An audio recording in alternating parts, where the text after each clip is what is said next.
So hello everyone, and this is the review of customer 399. This is iPhone 13 Pro. So the problem is the white screen,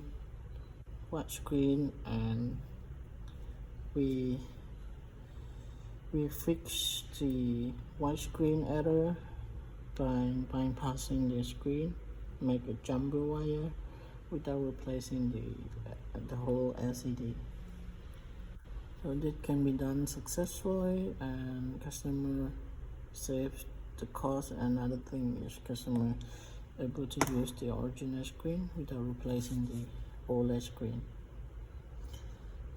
Alright, if you have the same issue, you have iPhone 13 Pro or Pro Max, you have the screen error, whether it's a green screen or white screen, feel free to contact us at the Smart Service for the assistance. Okay, I'm gonna stop this video and see you on the next video. Bye bye.